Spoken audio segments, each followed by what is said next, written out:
Betsi is a professor and former associate dean of the media school at Indiana University, and in a former life was a producer at the South African Broadcasting Corporation in the waning days of apartheid.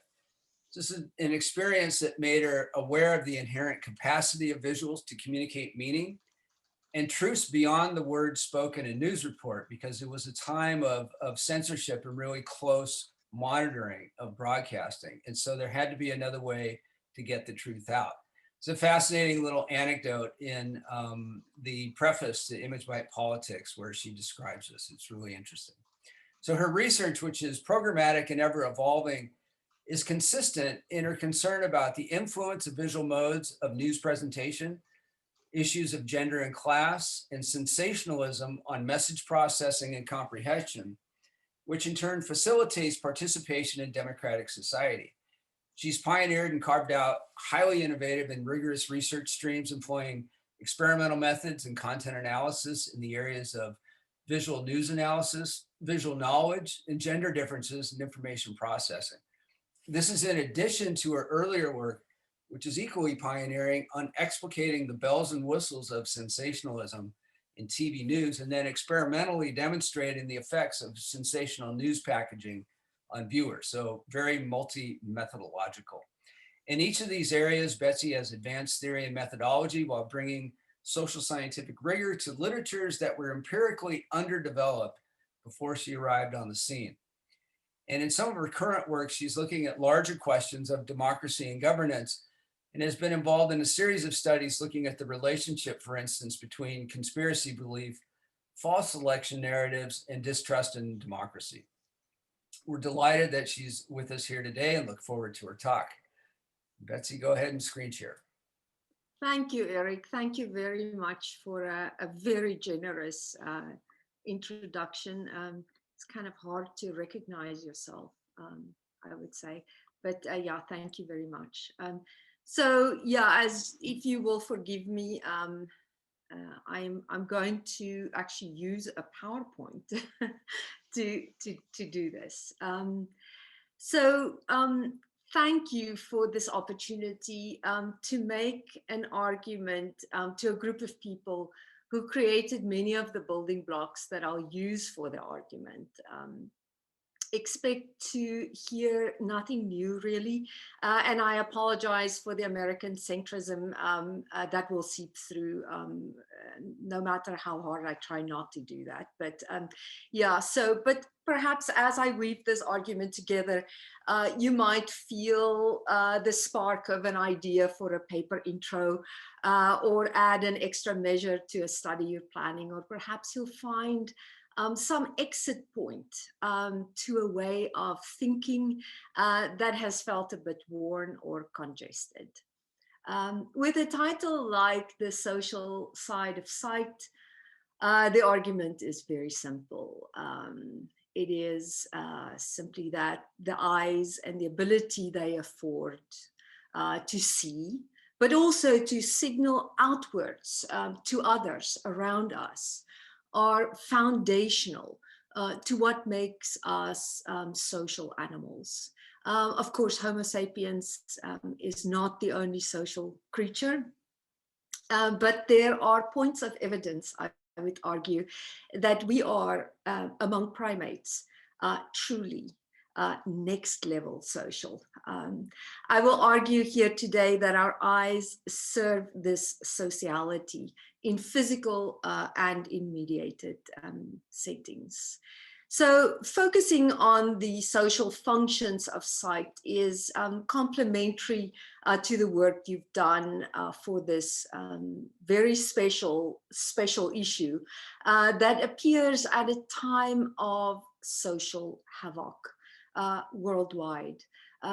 As a socially isolating pandemic is raging, as the hardship of environmental devastation maps onto old socioeconomic inequalities, and as political polarization and distrust in each other seems truly unsurmountable.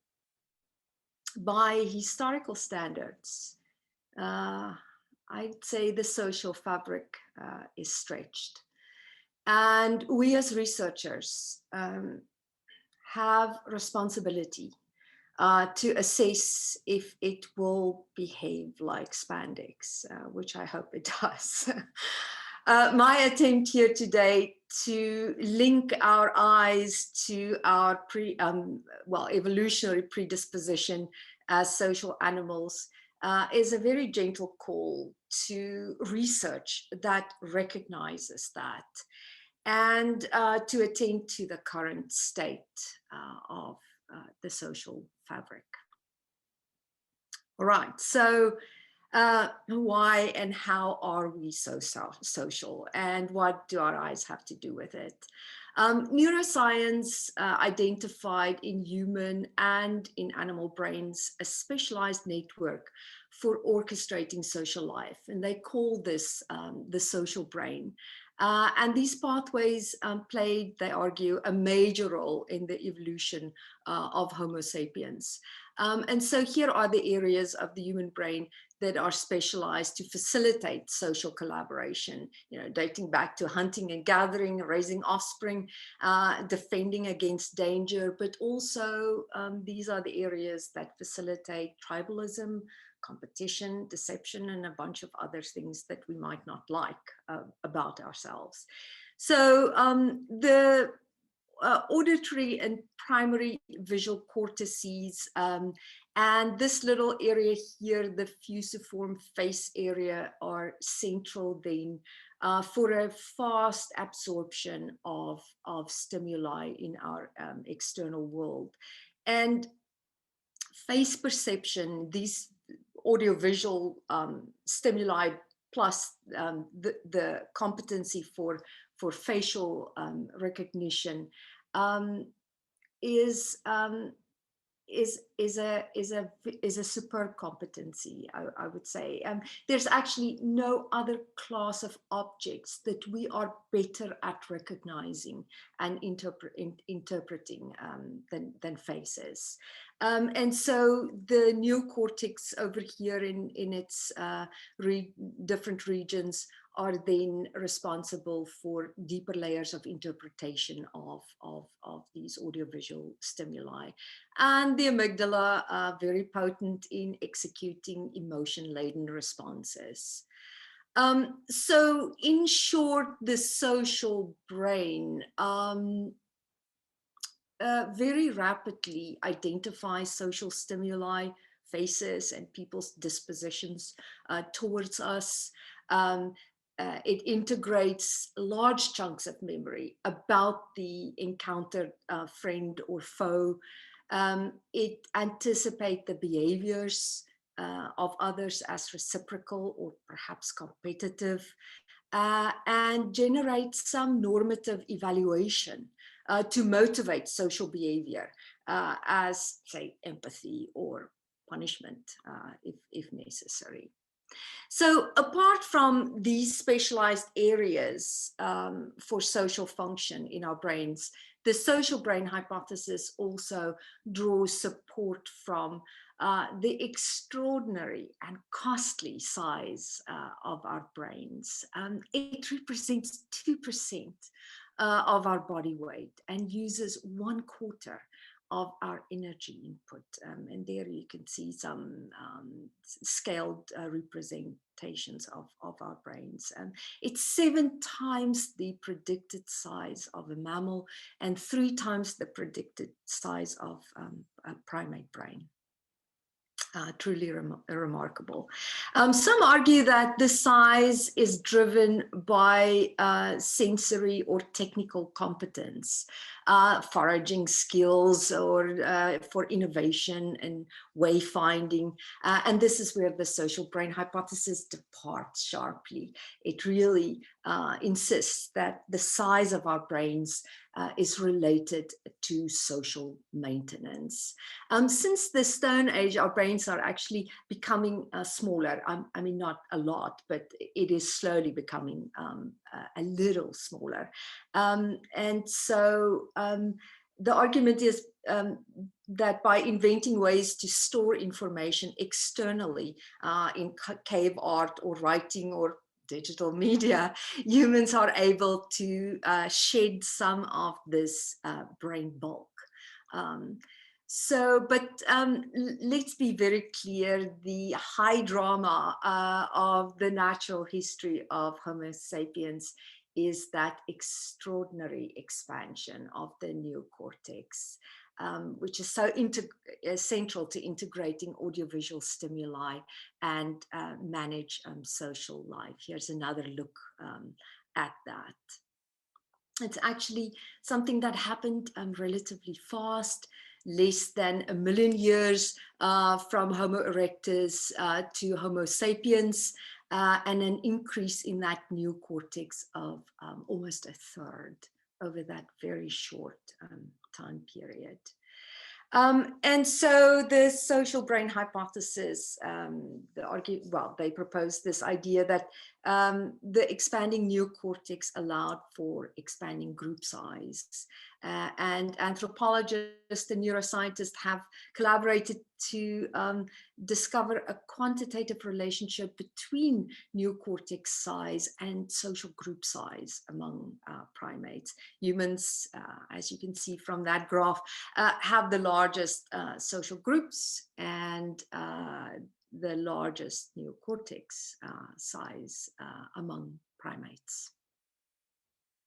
And so Robin Dunbar, anthropologist, reckons that the ideal size for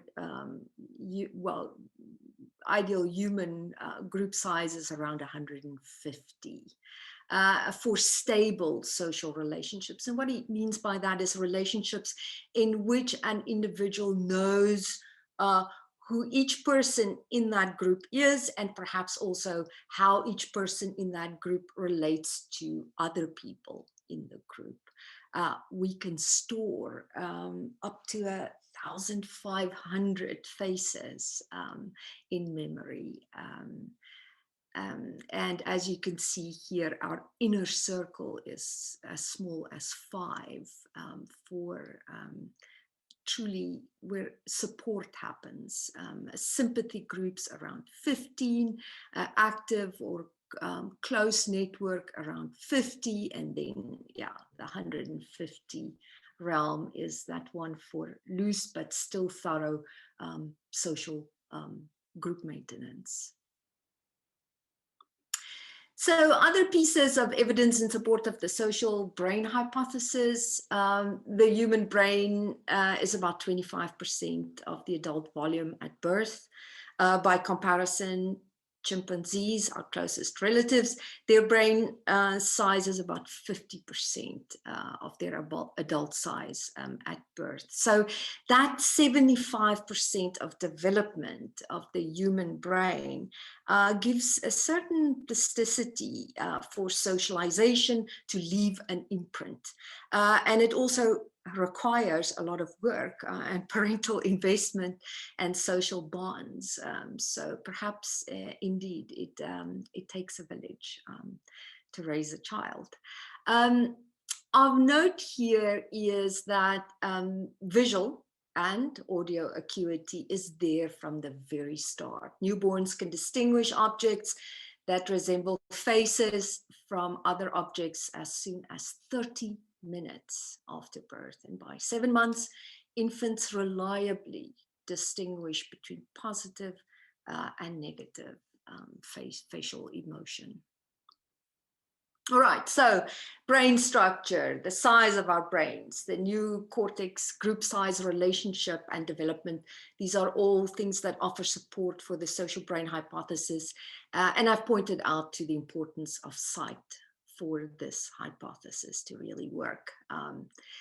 But these are all cognitive entanglements of sociality and sight, treating the eyes and the ability to see as an extension of the brain. Treating the eye really as an instrument that represents the brain in the external world.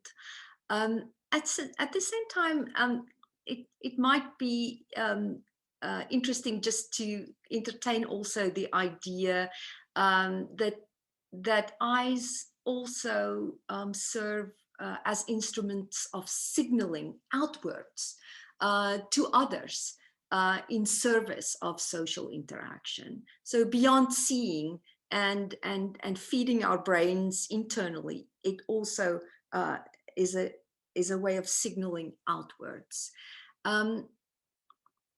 So I'm not so much referring to the visual predation hypothesis, that we can tell predators and prey from where their eyes are placed, but what the hell, let's go there a bit.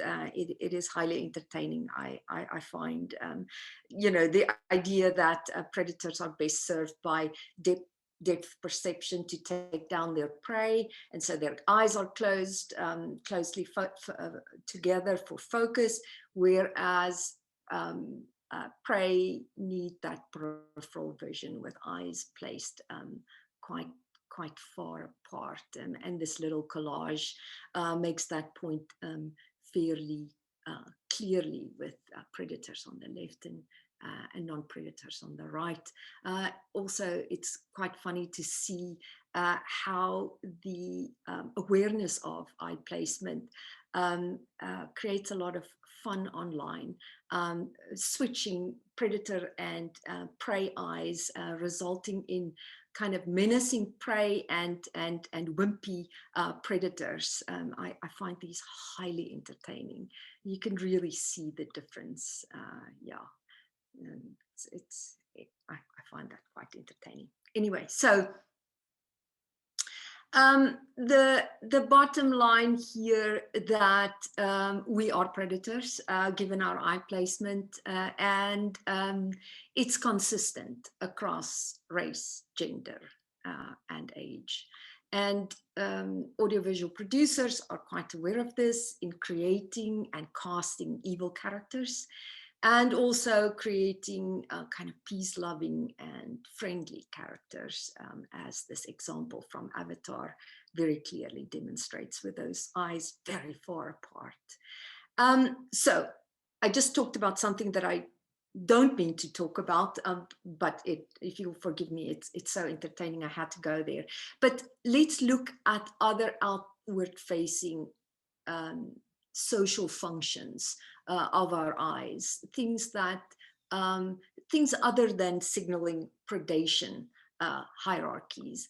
And what I have here in mind is the so-called cooperative eye hypothesis. And it proposes that the human eye has evolved to make it easier for humans to follow each other's gaze while communicating or collaborating in tasks, advancing social life.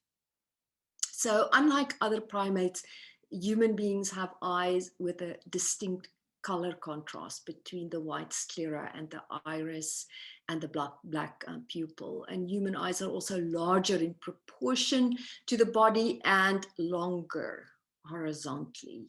And so experiments have shown that other primates are most likely to follow a gaze of an experimenter when only the head moves, where human infants followed the gaze more often when only the eyes moved. And so these results suggest that humans depend more on eye movements than head movements when trying to follow the gaze of others. And it points to the importance of eye contact and what the eye is signaling to the outside world. Iris visibility is arguments also that, well, there is an argument that the iris visibility promotes altruistic behavior by letting people know that they are being watched. And some say the white sclera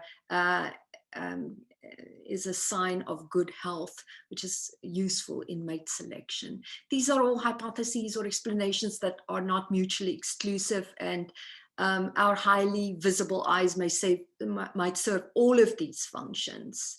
And the social brain hypotheses would line up with that.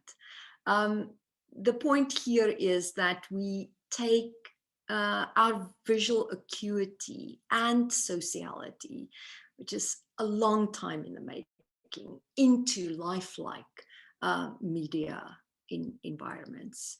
And perhaps because of that, some media scholars argue that media have become a seamless part of daily existence, that media have become to us what water is to fish.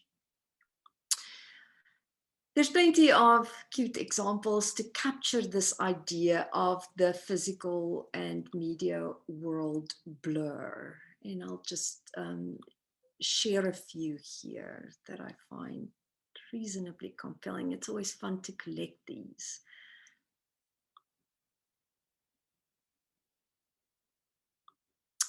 And of course, it's also theoretically stated in the media equation by Reeves and Nass, very simply, that media equal real life, that we're unaware of it, that it's automatic and universal. In other words, medium invariant. All media elicit the media equation, according to Reeves and Nass. And that the realization that media aren't real comes as a thoughtful after, a thoughtful after the fact idea. The phenomenon is explained as being due to an old brain that is not media adjusted. And that's why we make this mistake of blurring these two worlds. My sense is that that there are at least two things to reconsider if we continue to ground our work in this perspective when we study contemporary media. And so the first is this idea of medium invariance. I would argue that not all media elicit the media equation with the same level of effectiveness. In a way, not all media equal life equally. More lifelike audiovisual media, I would argue, are far more potent conduits of the media equation. Given our natural history and Homo sapiens' eyes that are 500 million years in the making, where writing is about 5,000 years old. Also that audiovisual media have a striking analogy to the physical world. Where text-based media pose absolutely no analogical dilemma to the human brain. These things, I think, might be evidence that audiovisual media might be more potent, and there's some evidence for that. Yeah, as Gazzaniga said in 1998, brains were not built to read. The second thing that I think we should reconsider is this idea of the old brain. And I would argue instead, we might want to start thinking of, rather than an outmoded brain, we should consider the brilliance of contemporary human brains that created lifelike media that facilitate the media reality blur.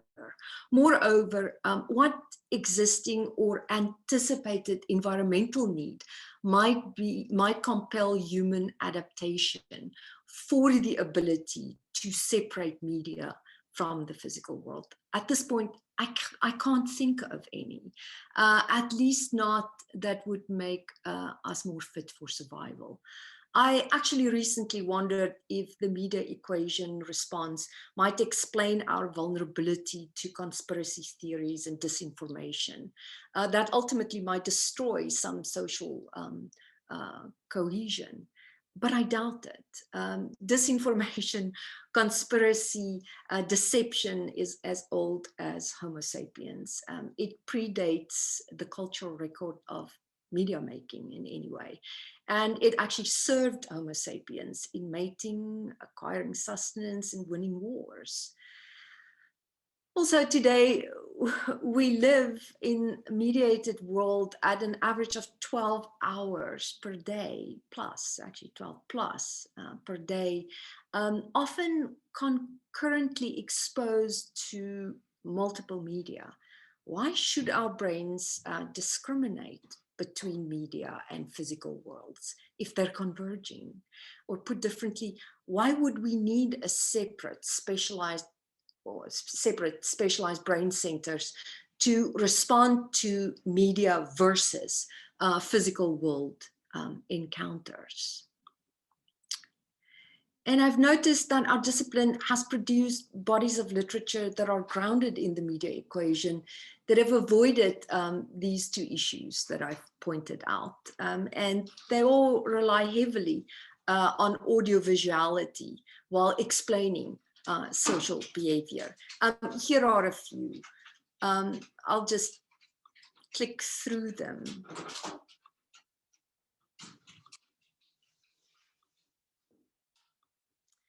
And yeah, given the era of social distancing, yeah, let's fiddle around a little bit with the paraproxemics idea here. Josh Meyerowitz in the 1980s borrowed from visual anthropology and sociology and took Hall's book, The Hidden Dimension, which lays out how we manage personal space, how it provokes emotional and physiological responses. And he added some of Goffman's ideas on life as theater, with front stage where we deliver big performances, backstage where we let our hair down and bond with an inner circle and even rehearse the front stage behavior. And the result of this Meyerowitz article, which I highly recommend if you're not familiar with it, is really a fascinating account of how the structural features of media, specifically the camera, mimics the physical world's socio-spatial realities.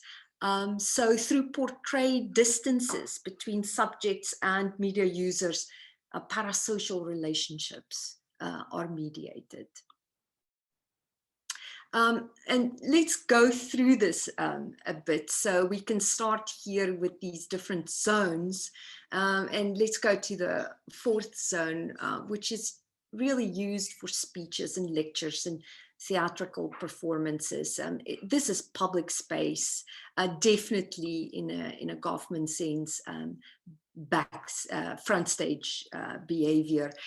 We're about 4 meters or more from each other in this space. How, if you would just forgive me for going back to January 6th, this long shot of former President Trump at his rally that day would show you, or give you that sense of spatial distance between a media user and subject.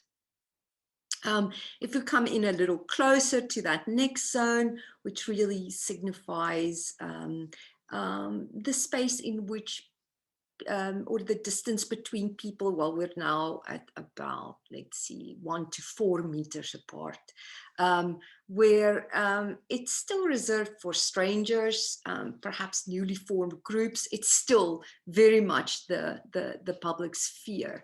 And a medium shot, camera shot, is a good representation of that distance between people. The next zone then becomes a little more personal. That is half a half to a full meter between people. It becomes more private, perhaps moving into the Goffman backstage region. This is where the space is reserved for chatting with people we know, friends and family. And then, yeah, the close-up shot is a very good a representation of that distance between people. Then the most intimate space, we're talking about 50 centimeters apart. That is, you know, an inch or so. Really, at this distance, we embrace each other, we touch, we whisper. And this is a very intimate zone reserved for close friends, lovers, children, or very close family, clearly in the backstage Goffman region here. Most people value their personal space and feel a sense of discomfort, anger, anxiety when their personal space is approached on in this way. And this is the depiction of an extreme close-up in media happens rarely. Actually, I haven't seen much of this in covering politics at all, but it is interesting to see that the Trump campaign and supporters embraced this camera shot on that day, but I've seen it even before January 6th, featuring his face on large screens here and carrying posters and perhaps suggesting a closeness with him through these extreme close-ups, perhaps in a way that might signal the sign of an inappropriate populist, a relationship that seems inappropriate and the sign of a populist leader.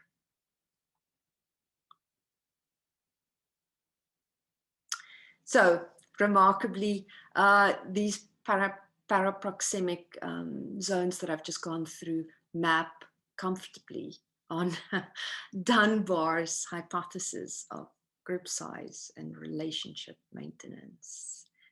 It's absolutely stunning to me. And so, yes, we're back at the social brain here. The question for us and the call that this special issue represents is, what role does human visual acuity play at this very point of social havoc in a media age? We know that media images have pointed to things that advanced policy. It's helped to end wars, move public opinion, determine election outcomes. But I still feel, and I might be wrong, but I still feel that we are only at the beginning stages of understanding how this works. Is the way that images draw us into proximity with subjects, is that what it does? Is that what makes it effective? Is it the way that it behaves like a mirror to reflect the hardship of the human condition, as these old images at the turn of the last century points to child labor and the depression, and really led to great programs to overcome these hardships? Or is the power of the image really in capturing, in this case, the necessity for simple policy, as these images that I'll show you, and you might be familiar with them, drove to the passing of law that landlords install smoke detectors in apartments. This woman and her godchild fell from a burning house, and these images captured them on the way down. By the time they hit the ground, they were both dead. Do images have a particular effectiveness in summarizing the normative contours of society, as this image of the 1995 Oklahoma City bombs aftermath presents? It's really a reminder of homegrown terrorism, and the goodness of civil servants. Is the power of the image in confronting us without any ambiguity. Does it remind us of our cruelty and callousness in service of nationalism, as we tortured and dehumanized Iraqis at the Abu Ghraib prison? These images first broadcast in 2004 on CBS News.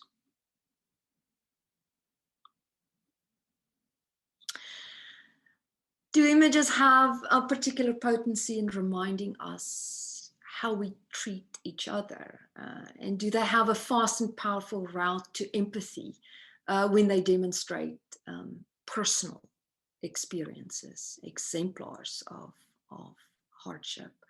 Do they have the power to ignite social activism across race and religious lines?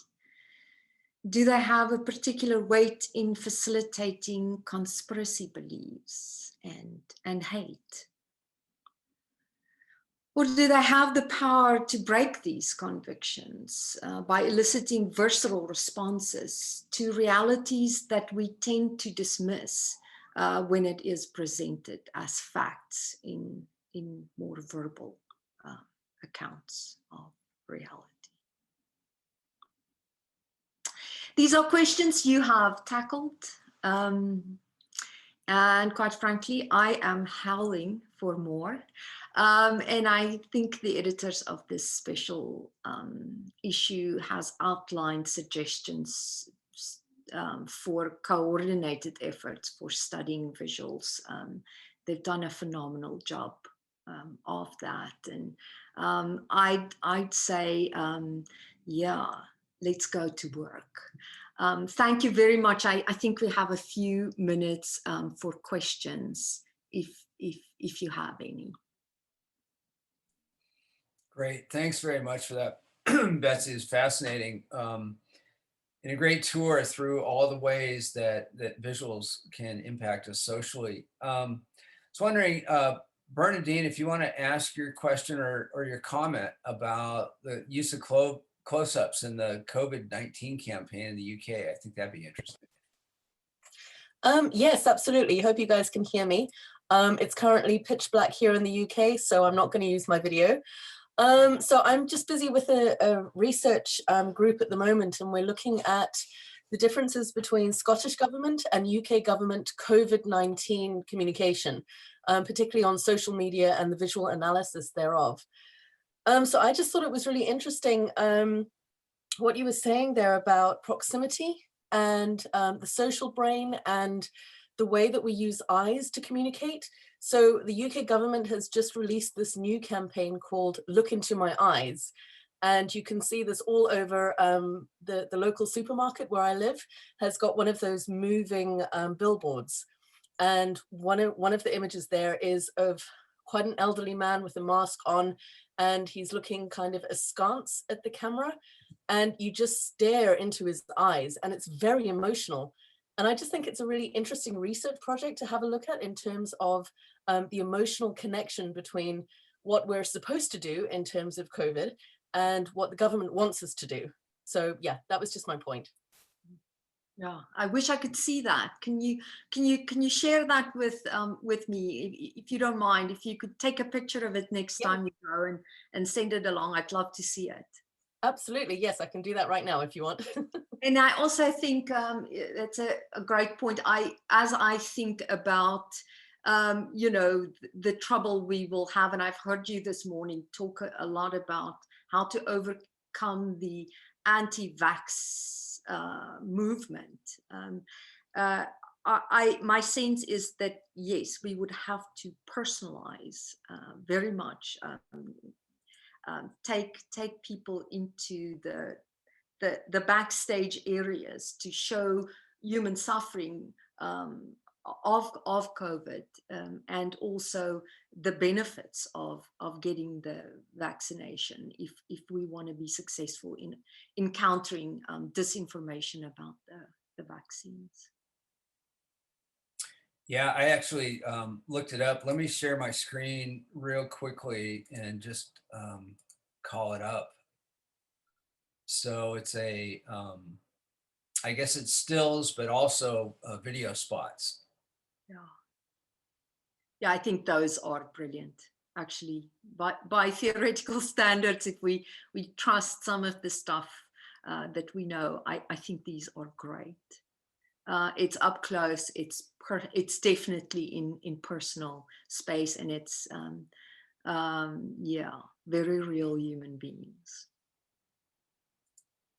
Yeah, And it also doesn't cross that fear barrier that can be detrimental to changing public opinion on things.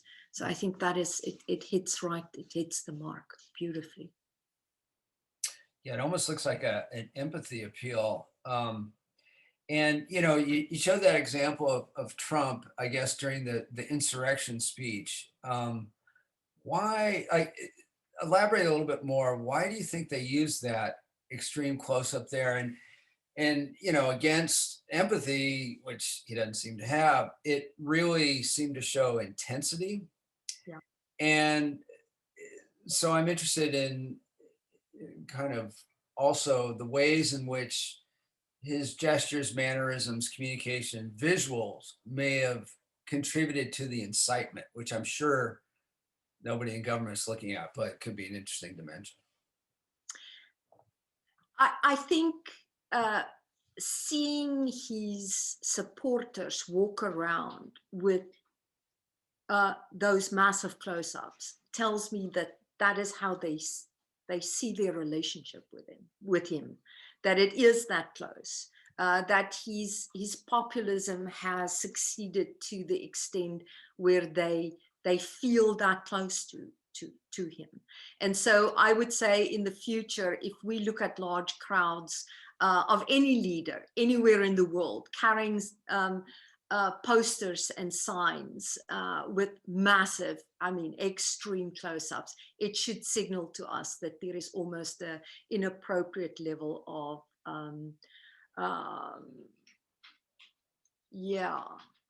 identification going on with that leader. In terms of Trump's own visuals, I was stunned to see that day that his campaign had put those massive extreme close-ups on the screens after his speech, which of course provoked that further. I haven't seen him or his campaign use extreme close-ups in that way. So maybe that was the day to push that relationship closer than ever before. And that's why they used that massive close-up. It was literally, forehead cut off, and I think just a portion of the nose, if I remember right. That was extreme. Yeah, it evokes to me the Big Brother kind of, gaze. And Big Brother is instructing people on what to do. So, we can interpret different meanings of images, but in a way, it feels like a command, almost like, okay, he said certain things, some less directly than others. Now I'm looking at you, go do it. Eyes on you, go do it. Eric, I think that is a great point. Yeah, Mm-hmm. yeah. I'm watching you. Right. Yeah, I think that's a great point, actually. Yeah. It'd be interesting just to show people what do you think this means, and So, have you seen him use that level of closeness in shots before of promotional material? I don't think I have. Yeah, that was a first for. And except for extreme partisans and supporters, it's not a face you want to engage with. It doesn't operate like other faces. It's got an extreme kind of narrow band of expression, and you see a little bit more in private settings where he actually feels at ease and acts like his true self. But in public, it's very strange, very hard to watch. And that was a comment people I talked to is they couldn't watch him anymore. And let's just be honest, this is not a man who was made for extreme close-ups. Yeah. I mean, maybe back in the day, but not anymore. I mean, I grew up with the guy's image. Like, okay, I've seen enough of it. Yeah. Christian, you had a comment about methods. Going to this discussion, there seems to be a study kind of hatching on chat, which is really cool, about the COVID campaign. Yeah, Bernardina started a riot, so to speak, and we were bouncing off ideas. I think it would be interesting to run a very simple experiment where we take different versions of those images and run different close-ups at different closeness, if you will, to precisely test what Betsi was saying. Too close, it evokes fear. It evokes, anxiety. It looks like, they're watching you. Too far, it seems remote. And, is what's the right distance? That would seem like a very, very cool study to run. Yeah, and I think the COVID coverage that I pay attention to, and I have looked around a little bit, it's of course patients' privacy has to be protected, but it's always the shots through the glass windows on a door, and you can't really see what's going on, so it's very depersonalized, and that's what I find so fascinating of this campaign that was launched in England, where it's up close, personal, eye contact, but not in violation of personal space. Yeah, I think that would be a fascinating experiment, I think. And maybe just kind of end on a comment, we're just about out of time, with what you see as the utility of an evolutionary perspective, particularly with visuals, because again, if you look at this area called visual politics, it's so broad ranging that you go really from the purely cultural dimensions of it. And yet you can get into what I've called kind of the media biopolitics of it, and suddenly you're in biology and what you're talking about. So what are your thoughts on that, and why does it hold appeal to you? Well, the evolutionary perspectives, I mean, and I've jumped on that bandwagon. I mean, typically the way we were introduced to it is typically in terms of reproductive stuff, right? So, but I find the sociobiology part of evolutionary work actually the most rewarding, which includes the social brain kind of approaches, and the beauty of it is that it can combine, and it does. I mean, it's not a cosmetic combination. It really is grounded in both the social aspects of being as well as the biological side of us. And I think that is just a very powerful intersection to be working at. And so it really, for that reason, compels me that it is an intersection rather than a camp. I think that's why I'm quite, it's complicated, but it feels right to me to be doing work at that intersection. Right, and it seems very valuable too when you're looking at these really large pressing problems. We need all the perspective that we can get, and I think when there's some urgency and survival relevance, the evolutionary stuff comes up like as relevant for policy making. And yet, how many people talk about it from that perspective when they're in the room? Yeah, I guess it's still the old, applications of Darwin's work that we still have leftovers of that. And look, there was a lot done in his name that was really bizarre and just plain in a misappropriation of his work. But I think our colleagues in related disciplines aren't so affected by that and have stayed on the right path with it. I think in our discipline, it is somewhat unusual, but I think that might be changing as well. There aren't many people working at that intersection. Eric, you're definitely one, but there aren't many doing that. And so maybe that will maybe that will change too. I hope so, for sure. Yeah. Yeah, awesome. Well, thanks again for your talk. I'm going to read Bernadine's parting message. She has to head away, but happy to chat. And thank you, Betsi, for a fantastic talk as usual. Huge fan of your work. I think that goes for all of us. Thank you so much. It really is an honor and an absolute pleasure, yeah, to spend time with you. Thanks. And it's so lovely to see a lot of faces that I know too. Yeah.